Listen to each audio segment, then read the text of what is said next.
नमस्कार, आप सभी का स्वागत है। गो गोरखपुर रेडियो पर आप सुन रहे हैं उत्तर प्रदेश की खबरों का विशेष बुलेटिन बात यूपी की, और मैं हूं कुणाल। चलिए सबसे पहले जानते हैं प्रदेश की आज दिन भर की प्रमुख सुर्खियां। दिल्ली में हुए कार बम विस्फोट के बाद उत्तर प्रदेश में हाई अलर्ट। राम मंदिर से ताजमहल तक सभी संवेदनशील स्थानों पर सुरक्षा अत्यंत कड़ी कर दी गई है। जम्मू कश्मीर पुलिस और एटीएस ने लखनऊ में डॉक्टरों के आवासों पर छापेमारी की है।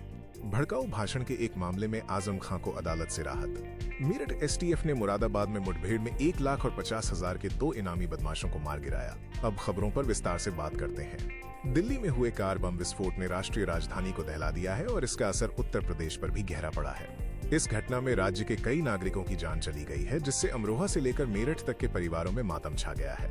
मुख्यमंत्री योगी आदित्यनाथ के निर्देश पर पूरे राज्य में हाई अलर्ट जारी कर दिया गया है। सुरक्षा व्यवस्था को और कड़ा किया गया है। अयोध्या के राम मंदिर से लेकर आगरा के ताजमहल तक सभी प्रमुख धार्मिक स्थलों, संवेदनशील इलाकों और सार्वजनिक स्थानों पर सुरक्षा बल तैनात है। जांच एजेंसियां भी सक्रिय हैं और राज्य भर में संदिग्ध आतंकी मॉड्यूल से जुड़े ठिकानों पर छापेमारी कर रही हैं। दिल्ली विस्फोट के बाद अयोध्या स्थित राम मंदिर परिसर की सुरक्षा में महत्वपूर्ण बदलाव किए गए हैं। अब प्रवेश द्वार पर डोर फ्रेम मेटल डिटेक्टर लगा दिए गए हैं। परिसर की 24 घंटे निगरानी के लिए 1000 सीसीटीवी कैमरे और एंटी ड्रोन सिस्टम भी काम कर रहे हैं। दिल्ली विस्फोट मामले की जांच के सिलसिले में जम्मू कश्मीर पुलिस, लखनऊ पुलिस और आतंकवाद निरोधक दस्ता यानी एटीएस की संयुक्त टीमों ने लखनऊ के मड़ियाव इलाके में डॉक्टर परवेज अहमद अंसारी के घर पर छापेमारी की। हालांकि डॉक्टर परवेज घर पर मौजूद नहीं थे। इसके अलावा फरीदाबाद से गिरफ्तार महिला डॉक्टर शाहीन शाहिद के लखनऊ स्थित आवास पर भी पुलिस और एटीएस की टीमों ने छापेमारी की है।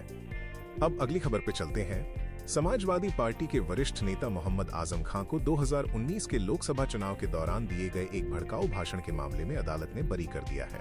अदालत ने सबूतों के अभाव में ये फैसला सुनाया।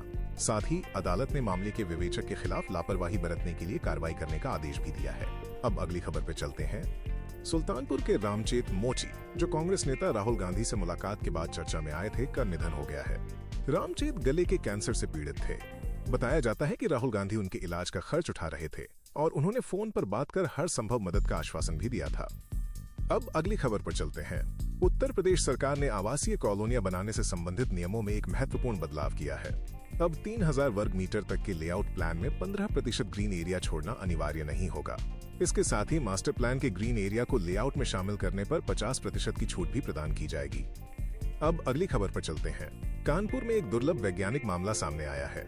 यहाँ प्रबल और पवित्र नाम के जुड़वां भाइयों के रेटिना और फिंगरप्रिंट एक जैसे पाए गए हैं। इस कारण जब एक भाई अपना आधार बायोमेट्रिक अपडेट कराता है तो दूसरे का आधार निरस्त हो जाता है, जो एक अनूठी चुनौती प्रस्तुत करता है। ये बात यूपी की है, और अगर आपको ये खबरें पसंद आ रही हैं, तो गो गोरखपुर रेडियो चैनल को अभी सब्सक्राइब जरूर करें, ताकि आप उत्तर प्रदेश की कोई भी महत्वपूर्ण खबर मिस न करें। अब अगली खबर पर चलते हैं, जो अपराध जगत से है। मेरठ एसटीएफ की यूनिट ने मुरादाबाद में एक बड़ी कार्रवाई की है। पुलिस मुठभेड़ में 1 लाख के इनामी बदमाश आसिफ टिड्डा और 50,000 के इनामी दीनू को मार गिराया गया। इन दोनों अपराधियों पर एक प्रॉपर्टी डीलर से 1 करोड़ रुपए की रंगदारी मांगने का आरोप था और उत्तर प्रदेश समेत कई राज्यों में इनके खिलाफ 90 आपराधिक मामले दर्ज थे। सुप्रीम कोर्ट ने 2006 के चर्चित निठारी सीरियल किलिंग मामले के एक केस में दोषी सुरेंद्र कोहली को बरी कर दिया है।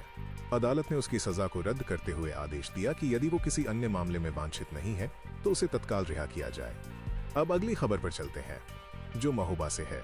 महोबा जिले के आरी गांव में एक बहुत ही दर्दनाक हादसा हुआ।